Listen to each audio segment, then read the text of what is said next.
Boqonnaa 22 Fottoqoota baroota boodaa adda bilisummaa Oromoo keessatti dhalatan. Jeequmsoota baroota duraa boodaa waggoota 22f waldhabbii keessaan utuu hin unkuramin jiraanne.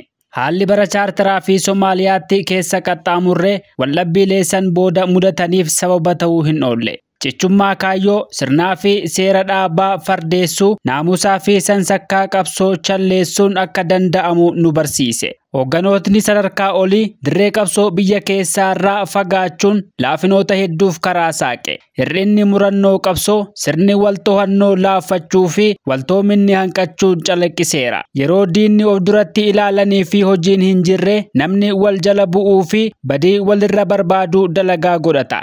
Sun ammoo kuufamee wal tuffii fi wal dhabbiitti geessuu danda'a. Gara dhumaa kana ammoo nyaaphi hulluuqee jaarmaa keenya seenuu fi namoota gansiifachuu mudateera. Warri qabsoon itti dheerannaan nuffanis hobbaafachuuf sababa barbaaduun hin hafne.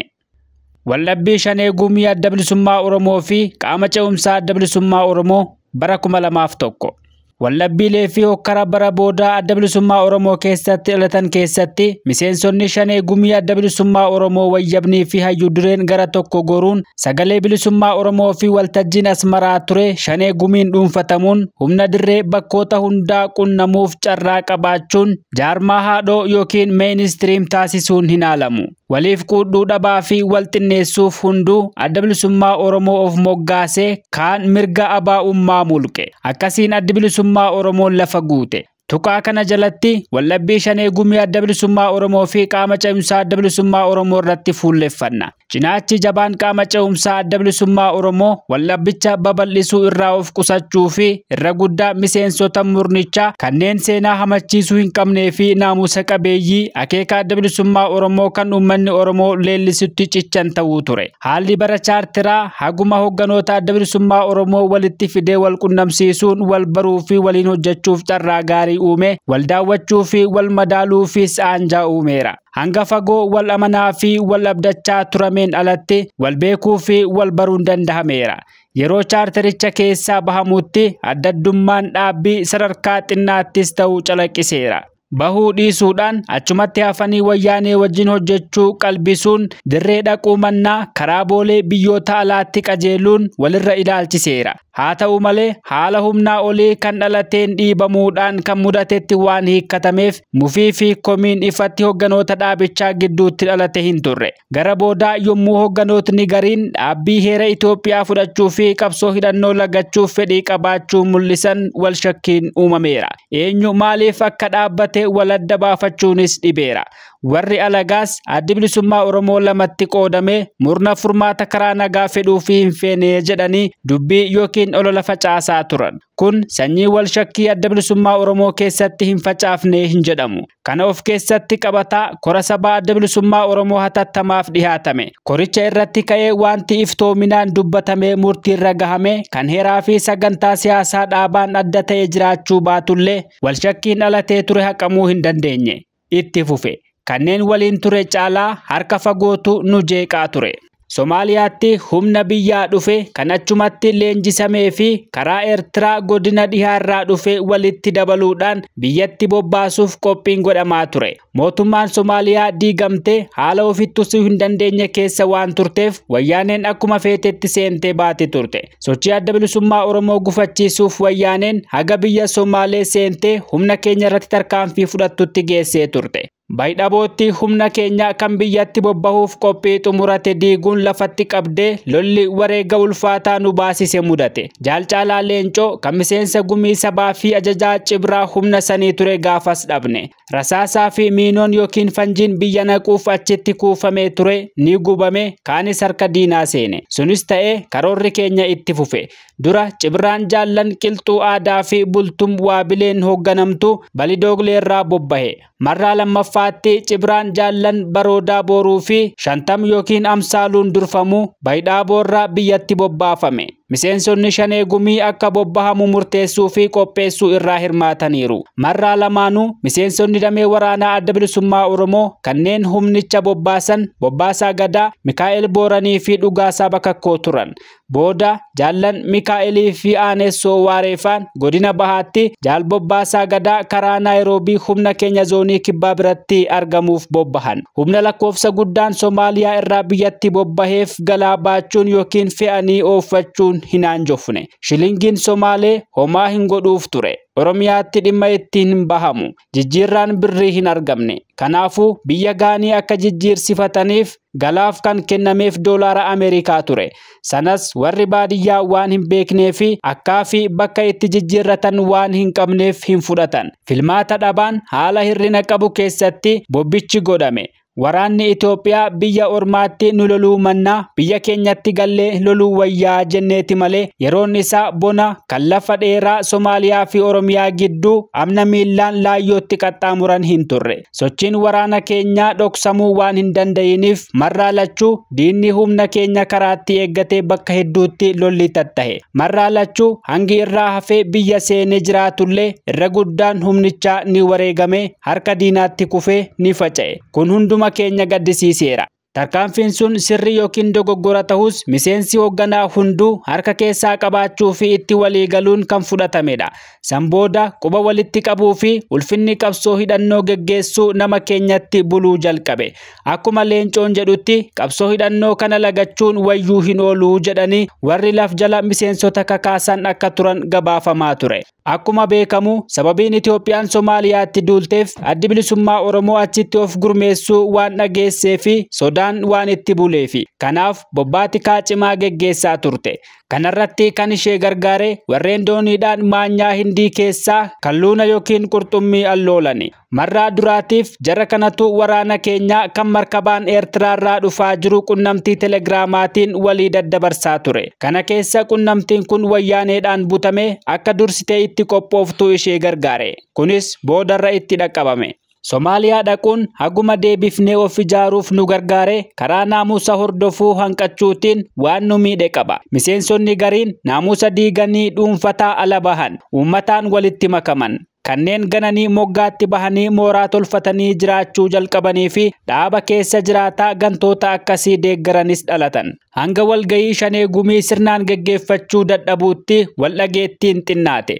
Hoogganni yoo dadhabbiin dhaaba mudates itti qeeqama, ni komatama. Yoo injifannoon gonfatames kallattiin waan irraa hin hirmaatiniifuu ni faarfama. Yeroo sanatti galaasaa kan mudates sanuma. Hojii irrattis namootaan walitti bubu'eera. Yeroon sun kora sabaa booda waan tureef yeroo namuufiyyuu ramaddiin haaraa kennamu ture. Bobbaan humnaa kan gara biyyaatti godhamee milkaa'uu hanqates hamilee nama keenyaa tuqeera. Galaasaan gaazexaa warra Itoophiyaaf gaafii fi deebii qophaa'e irratti mallatteessuu diddee fi walgayii gumii sabaa nuuf yaamuu diddee jedhamee himatamaa ture. Gaafilee gaazexichi dhiyeessee ture keessaa tokko galiin qabsoo adda bilisummaa Oromoo maalii kan jedhu of keessaa qaba ture. Galaasaan deebii sanaaf kennametti waan hin quufneef mallatteessuu dhiise. Dubbiin isaa waa'ee Itoophiyummaa leellisuu fi balfuu yookiin siyaasaa Oromoo irratti cichummaa yookiin dhammooquuti. Adda bilisummaa Oromoo keessa akka warri lola qofaatti amananii fi warri karaa nagaa qofa dhaadessan jiraniitti ololamaa tureera. Galaasaanis adeemsa turetti aaruu fi jeeqamuun hoogganuu sadarkaa dadhabuu fi jibbu gahee ture. Rakkinni fayyaas mudateera.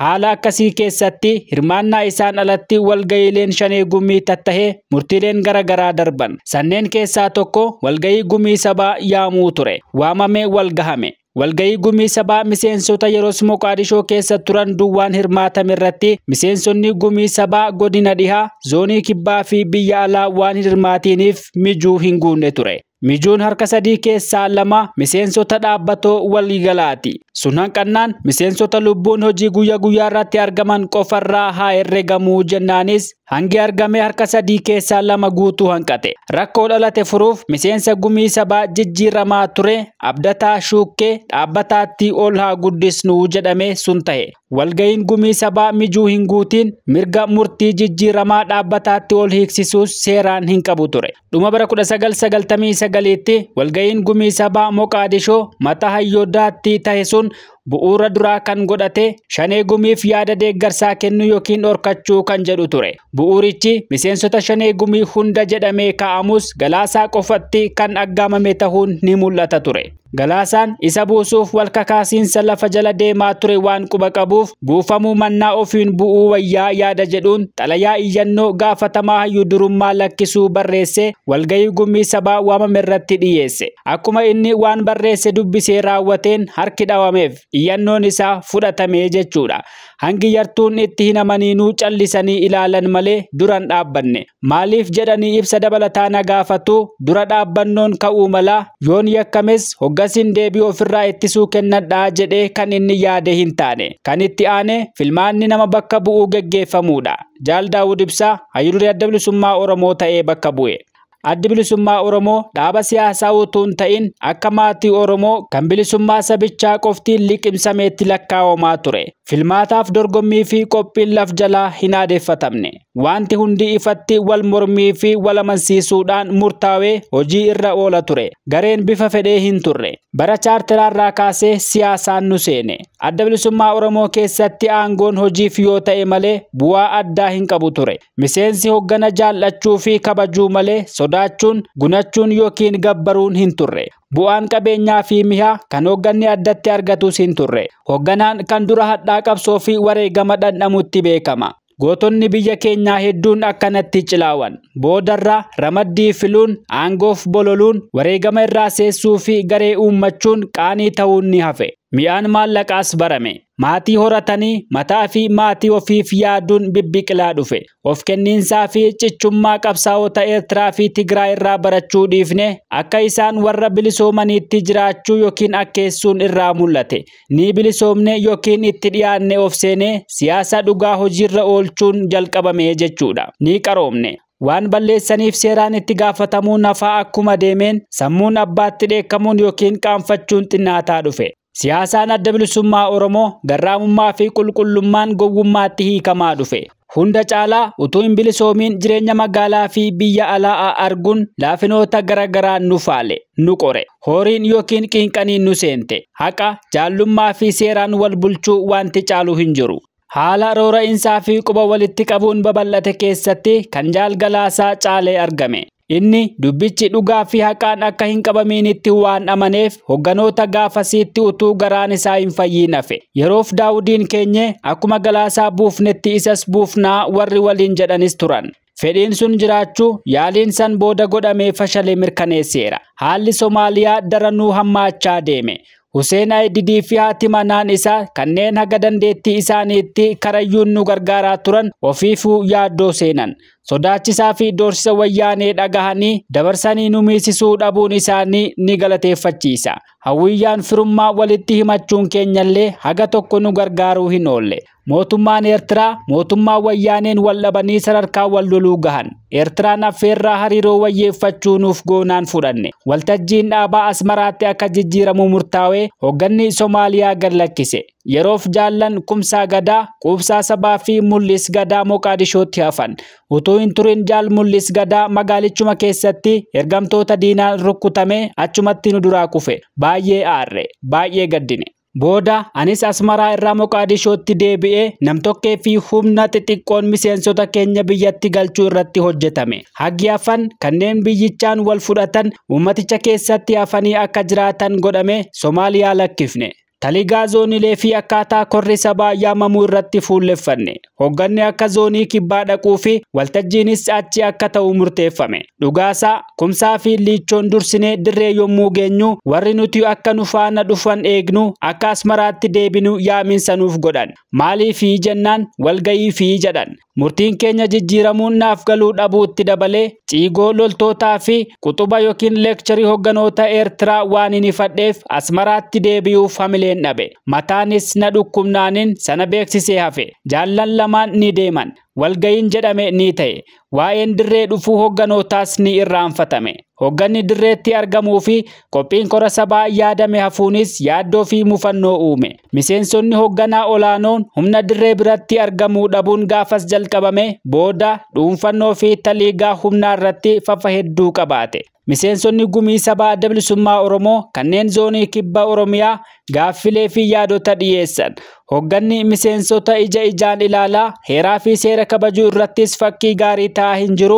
Qabsoo hidhannoof ilaalchi gahaan kennamaa hin jiru. Hoogganni dirree humna biratti argamuu qabaa fi ibsi wal faallessaan tarsiimoo qabsoo adda bilisummaa Oromoo beeksisuuf ba'ee mudaa qabaa kan jedhu gaaffilee ka'an ture. Tuqaa isa dhumaa irratti miseensonni yookiin qondaalonni jaarmaa adda bilisummaa Oromoo biyya alaas barreeffamaan gaaffii dhiyeeffatan. Hoogganoonni zoonichaa yaadicha kan dhiyeessan maqaa zoonii guutuudhaan waan ta'eef waraanni hooggana dhaabaatti ajaja kennuu fi fincilatti fudhatame Shanee Gumii dheekkamsiise. Shaneen Gumii humnichaaf kallattiidhaan deebii kennuu dhiise. Kun gochaa lukkiilee diinaatii jechuun ibsa baasee facaasuu fi warri zoonis gaaffii kaasan intarneetii irratti bittinneessuun dubbii ho'ise. Shaneen Gumii ana kan gaaffiin dura geenyaan dabarsee gabaasee fi dubbichi ilaa fi ilaameedhaan akka dhumatu galalachuu tasgabbeessuu yaale warra gaaffii kaasanitti na dabaluudhaan gaafatama irraa na kaasuu labsan. Murni Galaasaa irratti dhiibbaa gochaa ture. Jaalabiyyuu Galataas gaafatama koree hojii alaa irraa kaasisuuf fedhii qabaachaa ture. Yeroo sanatti abbaa biyyaa Roobaafaa wajjin Abiyyuu Galataa qopheessitoota kora sabaa adda bilisummaa Oromoo sadaffaa akka dursaniif ramadamanii turan. Waliin hojjechuuf fedhiin akka hin jirree fi walqoodinsi jiraachuu kan hubate Jaalabiyyuu Galataa hojicha dhiisee murtii mataa isaatiin Asmaraa irraa Ameerikaatti deebi'e. Yaada dura dhaabbatnoo qondaalonni jaarmaa adda bilisummaa Oromoo biyya alaa ibsa dhaabni baasee irratti dhiyeessan harkaa fuudhee waan gabaaseef yeroos gaafatamaa waajjiraa Washington DC waan tureef Shanee Gumii biratti komachiisuu hin oolle. Innis gaafatama irraa kaafamuun labsame. Hoogganoota dirqama didanii magaalaa keessa naannawan harka irra qabaa kaan adabuu fi galafuun Shanee Gumii gungummii kaase. Haalli uumame gareeleetti qoodamuu dhalche. Miseensonni Gumii sabaa kanneen naannoo Naayiroobii turan fi yaada zoonii kibbaa deeggaranis miseensummaan Gumii sabaa isaanii rarraafame. Gaaffileen keessaa fi alaan ka'an kan sanaan wal qabatu ta'us yookiin ta'uu baatus waldhabbii duraan Naayiroobii keessatti Fissahaa Gannatii fi jaallan biraa gidduutti dhalatee tureen walitti hidhuunis yaalame. Kun kan ta'e Fissahaan gara warra gaaffii kaasanii waan goreefi. Xalayaa hooggana qeeqxu yookiin saaxiltuu kan kool jedhamtus akka waan inni dhoksaan barreessee facaasuutti waan amanameef komatamuun isaa ni ture. Kanneen isa wajjin hariiroo nagaa qabanis isaan walitti ramadaman. Qunnamtiin irraa cite. Xiiqii walitti qabachuun marii fi araaratti karaa cufe. Hoogganoonni mootummaa Eertiraas gidduu seenuun furuuf yaalanii dadhaban. Miseensonni jaarmaa adda bilisummaa Oromoo biyya alaa cinaan gaaffii humnichaa deeggaranii marii fi nagaan akka furamu yaada dhiyeessan. Haa ta'u malee adda fagaataa deemuu malee walitti dhiyaachuun hanqate. Warri waldhabbichi akka babal'atuu fi hin furamne barbaadan ni turan. Yoo isaan deebi'an nutu adda bilisummaa Oromoo dhiisee fi bahaa jechaa turan. Dubbicha dura dhaabbannoo aangoo lakkisuu yookiin lakkisiifamuu Galaasaa qofa fakkeessuu warri yaalanis turan. Sun dhugaa irraa fagoodha. Dubbiin walirra bu'e. Akka itti bu'e sirrii mitii jedhanii warri amananuu sanaaf jecha rakkoon akka uumamu tasumaa hin feene. Qabsichaa fi dhaabichi nam-tokkee ol akka ta'e ifaadha. Miseensotaa fi deeggartoonni biyya alaarraa humna gaaffii kaasee karaa dhiyeessiin akka bira dhaabbatan abdachiisan yeroo waldhabbiin jabaattu daandii qunnamtii irraayyuu ni badan. Humni lamatti ba'ee walitti dhukaase. Shaneen Gumii warra gara isaanii deebi'an dhiyeessiin jajjabeessan. Kan fincilee hirrina galaa fi rasaasaatu mudate. Diigamuu jalqaban. Garii ni facaan. Garii Shanee Gumiitti deebi'an. Garii diinatti harka kennan. Humni ajajaa zoonii kibbaa fi miseensa Gumii sabaa kan ture Biqilchaa Sanyiin durfame hidhannoo filatamaa waliin diinatti harka kenne. Humna san keessaa sagliin tokko barnootaaf walitti tuchite utuu fanjii naannessituu harkatti dho'ee isaan keessaa 8 galaafataman. Kaanis qaamaa hirratan. Hagi tokko horii fi aangoon sobamanii mootummichaaf hojjechuu itti fufan. Kaan barnootaa fi jireenya mataatti deebi'an. Rakkoo mudate nagaa fi mariin furachuutti karaan cufamaa ibsaa fi olola intarneetii irraan duula walirratti geggeessuun finiinsame. Gareen gaaffii kaasee keessaa fi alaan wal ta'uun koree dandamachiiftu kan gara lamaan irraayyuu ijaaramtee malaa fi furmaata karaa nagaa maddisiiftu akka utubamtu yaada dhiyeessan. Yaadichi Shanee Gumii biratti fudhatama dhabe. Warri gaaffii kaasan qaama of danda'e ta'anii mariif dhiyaachuufis ta'ee qabsoof akka tolutti qaama ce'umsaa adda bilisummaa Oromoo jedhanii utuban. Walga'iin waliinii akka godhamu yaadni qaamni ce'umsaa adda bilisummaa Oromoo dhiyeesses Shanee Gumii adda bilisummaa Oromoo biratti fudhatama dhabe. Walga'ii ofii qopheessan irratti miseensonni qaama ce'umsaa murtaa'oon akka argaman yaaminsa godhan. walgayii waliin hin qopheessinii fi bakka isaas waliin hin murteessin waan ta'eef qaamni ce'umsaa adda bilisummaa Oromoo irraa hafe. Hayyoonni Oromoo kanneen kaka'umsa mataa isaaniitiin shanacha jaarsummaatti of gurmeessanii araarsuu yaalan Dr. Amdeessaa Tuussoo, Dr. Xilaahun Gamtaa, Obbo Aanga'uu Dhugumaa, Obbo Abdallaa Sulee, Luba Waaqtolaa Dinagdee turan. Hedduu yaalanii dadhabnaan tattaaffii isaanii sabaaf gabaasanii dhiisan. Warri qaama ce'umsaa yeroo hanga tokko booda walgayii walii galaa godhatanii hoogganoota of keessaa filuudhaan adda bilisummaa Oromoo ta'uu of beeksisan. Addi bilisummaa Oromoo lama ta'e. Beekamtii waliif kennuun didame Shanee Gumii fi qaama ce'umsaatiin wal yaaman. Ololaan walitti duuluun hojii godhatame. Walqoodinsi sadarkaa deeggartootaa fi uummataatti babal'ate. Furmaata malee waggootiin 10 ol darban. Shanee Gumii keessatti ammas waldhabbiin uumame lamatti bahan. Wal takaalle. Dhimma waldhabbii kanaa furuu irratti yaada wal jijjiirrachuuf bara 2012 keessa jaalbultuun biyyoo wajjin Kampaalaa Yugaandaatti qaamaan wal argine. Walitti deebi'uun dirqama ta'uu hubanne. Waan dandeenyu garayyuun tattaafatu akka qabnu wal taane haala mudatetti gaddi nutti dhagahame walitti nu boochisee adda baane. Akkuma dhaammannettis waan dandeenyu gochuutti hojoomne. Warra waliin turre keessaa jaala kabajamaa kan barbaachisummaa tokkoomuu qabsaa'otaa nu gorsaa ture tokko akkan Jaal Daawudiin dubbise akkaataa rakkoo keenya nagaan furannu irratti mari'annu yaaduu koo itti himnaan na jajjabeesse.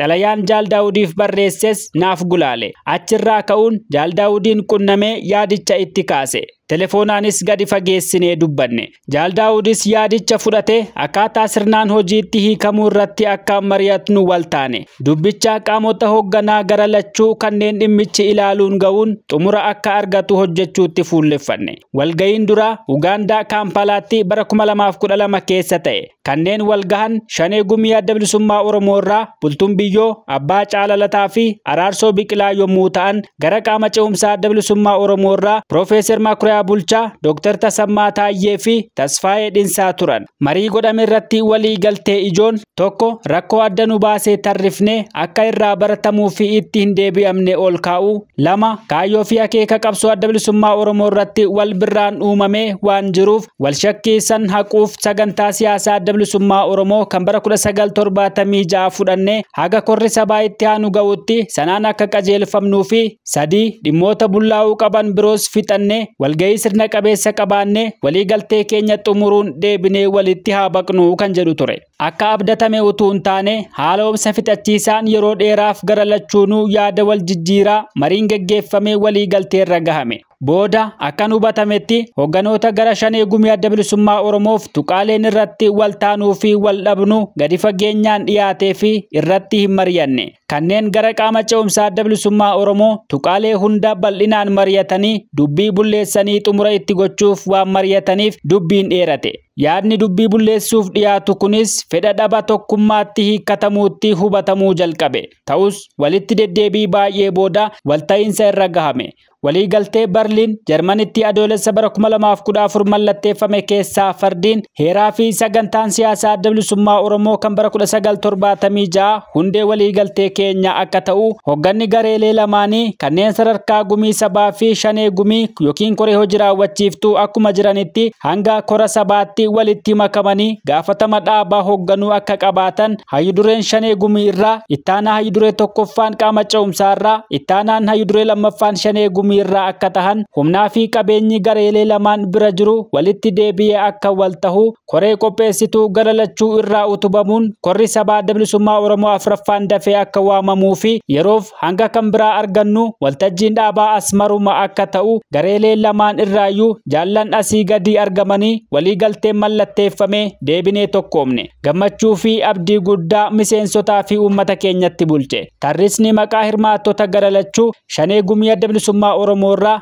Daawud Ibsaa, Xahaa Abdii, Toleeraa Adabaa, Asteer Gammadaa, Dr. Shugguut Galataa, Odaa Xasee, Dr. Daggafaa Abdiisaa, Atoomsaa Kumsaa, Jireenyaa Guddataa, Asteer Gammadaa fa'a. Qaama ce'umsaa adda bilisummaa Oromoo irraa Makuriyaa Bulchaa, Muhammed Ammee, Abdii Badhaadhaa, Daani'eel Disaasaa, Tasfaayee Dhinsaa, Leenjisoo Horoo, Shorroo Gammachuu, Alamaayyoo Kumsaa, Immiruu Ittaanaa, Darajjee Goobanaati. Akkuma walitti deebineen waliigalticha hojiirra oolchuuf hojjechuu jalqabne. Nagaa fi hafuura gaariin walgahiilee shanee gubii marraa 3 godhanne. Deemsa keessaa jaallan gara qaama ce'umsaa Adda Bilisummaa Oromoo keessaa gariin haala deemaa turetti gammachuu akka hin qabne ibsachuu jalqaban. Kan jedhan yookiin kan godhan ramaddii godhame kan miseensota shanee gumii dabalatee itti hin quufne. Walgahiin gumii sabaa hundaa maaliif ta'uu hanqate yookiin ture kan jedhu waliigalteen Jarmanii hoggana waloo uume garuu sun hafe murteessummaan nam tokkeetti fufe kun dhaabbachuu qaba. Korri sabaa Adda Bilisummaa Oromoo maaliif daddaffiin hin godhamini Asmaraan waltajjii keenya tahuu waan hin qabneef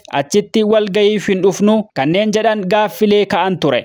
Karaa kaaniin wanneen isaan kaasaniif deebiin kenname. Tokko heerri kanuma duraanii isa ramaddiif hayyudureef mirga kennu malee haaraa hin tumamne. Kun madda rakkoo nu diigu ta'uu hin danda'u. Yoo feesise yaada walirraa dhageenyu irratti hundaa'uun jijjiirra. 2. Walgahii gumii sabaa fi kora sabaa yaamuuf dura miseensonni shanee gumii walgeenye yeroo bakkaa fi akkaataa isaa haa murteessinu. 3. Asmaraan yeroof waltajjii yookiin heedkwaarter keenya akka ta'u walii galamee ture ammatti filmaata biraa waan hin qabneef achumatti argamuun ni barbaachisa. 4. Wanti waliigaltee keenya faalleessuu fi aangoon harka nam tokkeetti kuufamee hojii miidhaa yoo jiraate walitti dhufnee waliif ibsuudhaan yookiin gaafachuudhaan haa sirreeffannu kan jedhu deebii kennamu ture. Rakkoo dhalatu ilaa fi ilaameedhaan fixachuuf carraa duraa kennuu hanqachuun bakkarraa dhufnetti nu deebise. Jaallan haala turetti akka hin quufiin himatan qaama ce'umsaa Adda Bilisummaa Oromoo haaromsatanii socho'uu filatan. Waliigaltichi warra alatti hafaniin maleetti itti fufe kora sabaa Adda Bilisummaa Oromoo afraffaa irratti walitti baqiinsi goolabame. Waldhabbii shanee gumii Adda Bilisummaa Oromoo fi ABO jijjiiramaa bara 2008. Waldhabbiin kun itti fufa rakkoo Moqaadishootti jalqabee ture adda bahiinsa bara 2000 keessaa fi murtiilee yookiin filmaata kora sabaa Adda Bilisummaa Oromoo sadaffaatti quufuu dhabuu hogganoota gariiti. Rakkoolee bolola aangoo murnaa kan caalaatti bifa naannummaa qabate keessa oofamaa turetu dho'ee ifa ba'e. Kanneen naannoo tokko wal duukaa goran. Waldhabbiin duraanuu ture humna mootummaa Itoophiyaa keessaa ba'ee bara 2006 keessa Adda Bilisummaa Oromootti dabalamees makate. Dubbiin ifatti sadarkaa gosaa yookiin godinaatti uummatatti gadi buufame duulli buusiin galii argamsiisuun humna of jalatti hiriirsuu geggeeffame.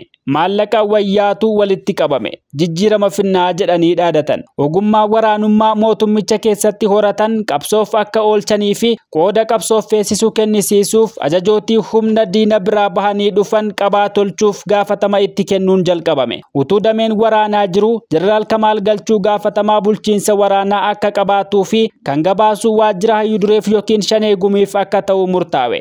Hayyudureetti gabaasuu dhiisee ofumaafuu hayyuduree bakka bu'uu danda'uun itti bule. Hoggana dhaabaa bira kutanii hogganoota mootummaa Eertiraa wajjin qunnamtii sududaa jalqaban. Hogganootni mootummaa Eertiraas harka keessa naqachuudhaan gara barbaadanitti oofuu yaalan. Warra isa wajjin mootummaa Itoophiyaa gananii Adda Bilisummaa Oromootti makamaniif kabajaa fi simannaa olaanaa godhamee fi ilmaan Oromoo kamiinuu qabsoo irraa hirmaachisuuf fedhii turetu garmaleetti hiikamee kanaaf gumaache. Utuu leenjisa barbaachisu hin kenniiniif Kamaal Galchuu gaafatama humna qabsoo bilisummaa sadarkaa oliitti akka hoogganu gochuun dogoggora dhaabaa ture. Inni aangoo kennameefitti waan dhimma baheef maal balleesse? Dhaadannoon warri Kamaal faatti dhimma bahuuf ka'an kaasan hoogganni jiru dadhabaadha. Humna biyya naqee lolchiisuu fi jijjiirama fiduuf murannoo qabaachaa hin jiru. Hoogganni dandeettii fi kutannoo isaa qabu aangoo fudhachuun sochoosuu qaba. Jijjiiramni dhufuu qaba kan jedhu ture. Bara 2007 keessa walgahiin gumii sabaa yaamame walfalmii cimaa booda taliigaan waraana bilisummaa Oromoo gara damee waraanaatti akka deebi'u murtaa'e. Sagalee kenname irratti Lichoo Bukuraa faallaa miseensota shanee gumii hafanii dhaabbate. Boodas ganee gara warra jijjiiramaa gore. Filmaanni isaaniif hafe murtii irra gahametti buluu yookiin waldhabbicha sadarkaa miseensotaa fi uummataatti babal'isuun fedhii isaanii guuttachuudha. Hasan Huseenii fi Leencoo Baatiin kanneen durfaman miseensonni hagi tokko Kamaal Galchuu of dura qabanii dura taa'aa godhachuudhaan maqaa ABO jijjiiramaa jedhuun wal gurmeessanii dhaaba of danda'e ta'uu labsatan. Minisootaatti deeggarsa yaadaa Leencoo Lataa fi Diimaa Noggoorraas argatan. warri achi bahan Lichoo Bukuraa miseensa Shanee Gumii, Qilxuu Aadaa miseensa Gumii Sabaa, Hasan Hussein miseensa Shanee Gumii, Abdataa Baasiree miseensa Gumii Sabaa, Kamaal Galchuu miseensa Gumii Sabaa, Duulaa Bosonaa miseensa Gumii Sabaa, Leencoo Baatii miseensa Gumii Sabaa, Dachaas Roobaa miseensa Gumii Sabaa, Abiyyuu Samuu miseensa Gumii Sabaa, Ahmed Ajamaal miseensa Gumii Sabaa, Abbaa Nagaa Jaarraa miseensa Gumii Sabaa, Kaanuu Jirmaa miseensa Gumii Sabaa, Kotombolaa Galgaloo miseensa Gumii Sabaa, Ariyaa Daadhii miseensa Gumii Sabaa, Qananiisaa Waabee miseensa Gumii Sabaa kanneen ta'anidha. Atoomsaa Kumsaa waliin ture booda kana jalaa deebi'e. Utuun turiin bakka hedduutti adda babbahan. Murni Jeneraal Kamaaliin geggeeffamuu irraa hafee kan Leencoo Baatii fi Hasan Huseeniin durfamuu dhaaba Leencoo Lataa fi Diimaa Noggoo utuban kan Adda Dimokiraatawaa Oromoo jedhamutti dabalaman. Bayyaana Soobaa Shanee Gumii lakkisee ODF'tti makame. Booda keessaa bahee siyaasaa bilisummaa Oromoo warra deeggaranitti makame argama. Akeekni siyaasaa ODF sirni federaalaa sabdaneessaa akka dhugoomuu fi sanaafis tarsiimoo karaa hidhannoo lagachuun qabsoo karaa nagaa qofaa hordofuudha. Adda bahiinsi kun Eertiraa keessatti gaagaama lubbuu loltoota jijjiiramicha hin fudhatiin haga tokko yommuu qaqqabsiisu zoonii kibbaatti humni buttaa ga'uu fi gara Jeneraal Kamaal Galchuu gore Lichoo Bukuraan durfamee diinatti harka kennate. Yaaliin araaraan fixatanii deebi'anii tokkoomuu marraa baay'ee godhame ija malee hafe.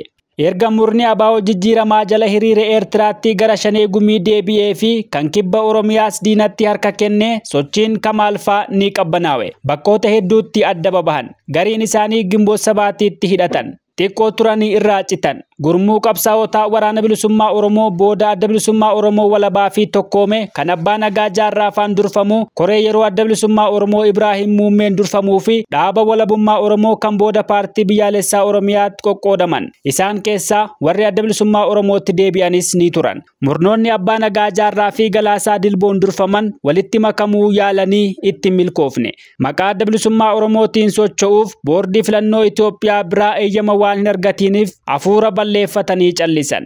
Matamataan mootummichatti dhiyaatanii kanneen aangoo fi paarlaamaa keessatti dorgommiin maleetti barcumni kennameefis jiru.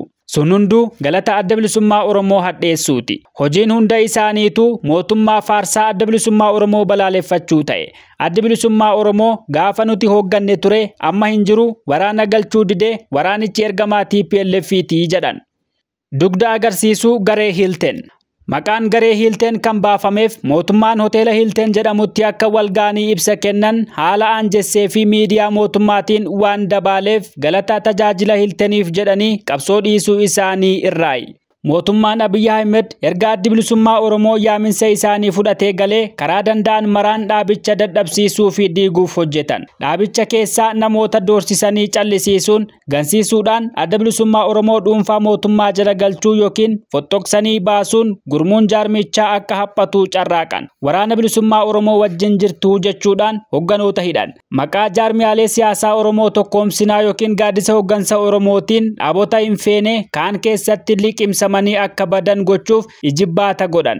Yaaliin sun dhuguma jaarmaalee Oromoo tokkoomsuuf akka hin ta'in barameera. Hunda caalaa laaffisuu fi balleessuuf kan irratti qiyyaafatan adda bilisummaa Oromoodha. Shirri isaanii adda bilisummaa Oromoo jalaa dhokatee hin beeku. Namootni qabsoon karaa nagaa fudhatame Asmaraa gadhiisuudhaan Finfinnee dhufuu dura galuuf foolatan turaniiru. Erga galamees walgayii fi miidiyaa irratti mootummaan sirriidha nuti dogoggora qabaa miila tokkoon ala kaaniin keessa dhaabbachuu hin qabnu waraanni bilisummaa Oromoo hiikkachuu qabaa yoo ajaja hoogganaa fudhatee hin galle dis'oowun gochuu qabnaa jechuu jalqaban.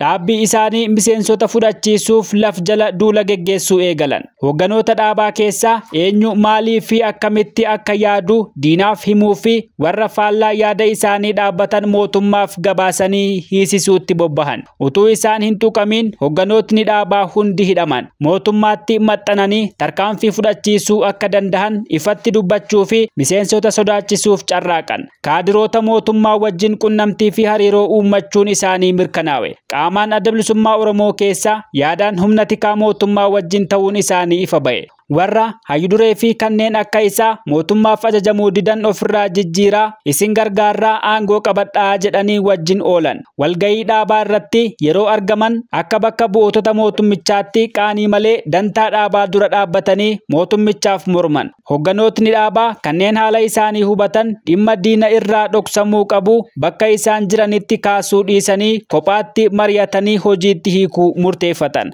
Qalbii uummataa cabse miseensota farrummaa isaanii hin bariin afaan fajjaawee haala hamaa turetti jeequmsi akka hin dabalamneef tarkaanfii ari'uu irraa of qusatame. Diinni duraanuu kan beeku ta'us dubbiin saaxilamee kellaan adda bilisummaa Oromoo goolamuu argee caalaatti akka hin dhiichifneef tarkaanfii adabaa irratti hin fudhatamne. Carraa kennameef kanatti dhimma bahuun dhuunfata ala bahaa deeman. Mootummaan odeessa gantoota kanneen irraa argatutti gargaaramee karayyuun adda bilisummaa Oromoo irratti dhiibbaa uumuu jalqabe. Hayyudureen adda bilisummaa Oromoo mana isaatti uggurame sochii fi hojii waajjiraa irraa akka eeggatamu godhame. Qajeelcha mootummaatiin aangoo hoogganummaa adda bilisummaa Oromoo fudhatanii mootummicha wajjin hojjechuuf akka toluufitti marraa tokko walgahii gumii sabaa marraa biraas kora sabaa yaamuudhaan murtii jijjiirama hoogganaa labsuu qalbisan. Filmaata adda bilisummaa Oromoo irraa hirmaachuu lagate seenanii maqaa adda bilisummaa Oromootiin hirmaachuuf dhiyaatanii boordiin filmaataa kuffiise. Fudhatamaa fi beekamtii jaarmaa waa hin argatiniif dhaaba ta'uu dadhabnaan mataan PP'tti galanii aangoo fi miindaa itti kennamteen bitaman. Eenyummaa fi gochaan isaanii saaxilame. Araarsoo Biqilaatu itti dabalame malee jarri shira kana xaxan garee qophii barbaachisu akka raawwataniif Asmaraa irraa Finfinneetti dura ergaman turan. Miseensonni gumii sabaa fi miseensotni itti dabalaman kanneen qubaan lakkaawaman ni jiru. Dureeleen garee kana warra asii gadiiti. Araarsoo Biqilaa ittaanaa hayyuduree kan ture, Toleera Adabaa miseensa Shanee Gumii kan ture, Atoomsaa Kumsaa miseensummaa Shanee Gumiitti dhiyoo kan ida'ame, Ibsaa Naga'oo miseensummaa Shanee Gumiitti kan dabalame, Qajeelaa Mardaasaa miseensa gumii sabaa kan turee fi Saafanoo Tulluu miseensa gumii sabaa kan turedha. Jabeessaa Gabbisaa duraan garee kana wajjin dhaabbatee ture. Garuu booda karaa badii ta'uu hubatee keessaa bahee dhaabatti deebi'e. Gariin isaanii adda bilisummaa Oromoo keessatti seenaa fokkataa hin qaban. Filmaata hiriyyaa dogoggoraatu isaan galaafate. Jabbii harree wajjin ooltu tahan.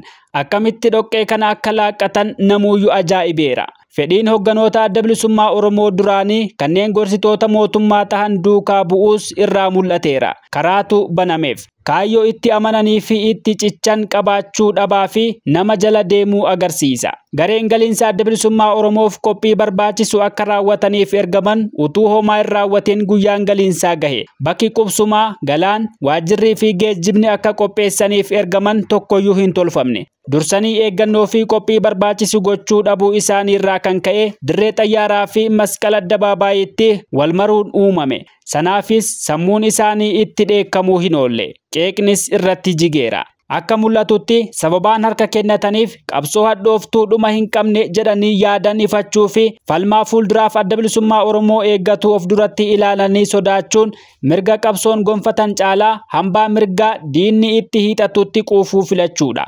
Qabsoo karaa nagaatti dahatanii guyyaa rakkoo qabsoo fi qabsaa'otatti dugda galan. Harka kennuu qofa osoo hin taane qabsichaa fi hogganoota adda bilisummaa Oromoo irratti daba raawwatanii raawwachiisan. Mohamanii seenaa isaanii xureessan. Jeequmsaa fi fottoqa irra deddeebiidhaan mudatanii sababaa kan ta'e bolola aangoo, ofiin bulummaa, ofirrummaa, wallaalchaa fi seeratti buluu dadhabuu, hogganoonni seera kabajanii kabachiisuu irratti ayyaallallattummaa agarsiisuu fi hirrina cichummaa kaayyoo qabsooti. Wallabbiin bifa naannummaa fi amantiin of mul'isee jiraatullee sun yerumaaf hordoftoota horachuuf kan dhimma itti bahan malee dhaabbii dhugaa godhatamee miti.